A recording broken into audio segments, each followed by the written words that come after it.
Today's guest is somebody I've been looking forward to interviewing for a very long time. I'm going to go ahead and bring him on. Dr. Stephen Baskerville. Stephen, how you doing? Fine, thank you. It's good to be here. Yes, sir. So I'm not going to lie. I've heard your name brought up a lot. We haven't ever had a time or an opportunity to meet. Can you tell me a little bit about yourself and what it is that you do? Well, I've been working in academics for about 35 years. Taught at various universities. My current position is at the Collegium Intermarium in Warsaw, in Poland. And I also teach at a university in France.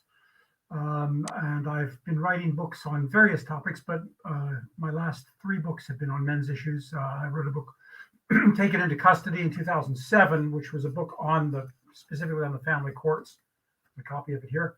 And that was on the injustices and the abuses in the family courts specifically, and divorce industry. And then I wrote a book about 10 years later in 2017 called The New Politics of Sex. And that's where I expanded the insights in that book to the larger issue of sexual politics. My field is politics, political science, and history. So I tried to apply that training and to men's issues and women's issues, so-called gender or sexual family issues, and try to talk about the politics behind them rather than just the current issues. And it's definitely politically motivated. Let me ask you, Stephen, what is it that got you into this certain area and making you want to do the research behind this? Well, I discovered that nobody had done it. When I got into this, I found that this was a area that was governed by a lot of cliches. There were a lot of people, well-intentioned sometimes, ill-intentioned sometimes, who were, and especially those from the industry, the lawyers, the judges, the feminists, the people who pushed this industry. They were writing about it using cliches that tended to obfuscate more than they really illuminate. And the journalism I found was the press, the media was treating it in a very superficial way. A lot of cliches straight out of the mouths of the divorce industry and their practitioners, and even the fathers groups. A lot of them would again use sometimes they would borrow the language, the jargon from the feminists or from the family courts, and use it in what I regard as a kind of self-defeating way. So nobody trained in politics, a few professional academics had dealt with various aspects of it. There's a couple of excellent books on child support, for example, by professional academics, a couple of good ones on domestic violence. Some aspects of it are covered were at the time or since covered by good, real scholars who knew how to make sense of it.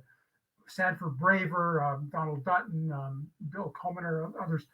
But Mark Rogers, the economics of it, but nobody had dealt with the whole thing, the injustices of the family courts, especially in the divorce industry, and bringing it all together in a academic, with a background of, the history and the politics behind it. So it was more than just the cliches of the media.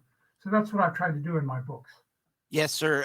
What is the climate like over there in Warsaw or in France, where you're currently doing some of this? Is it similar to what we are seeing at the States? Do you see people more willing to listen to what you're saying? I think on the whole, yes, especially in Eastern Europe, in Poland and where I live in Romania, people have more kind of basic traditional values. They're more friendly to the family.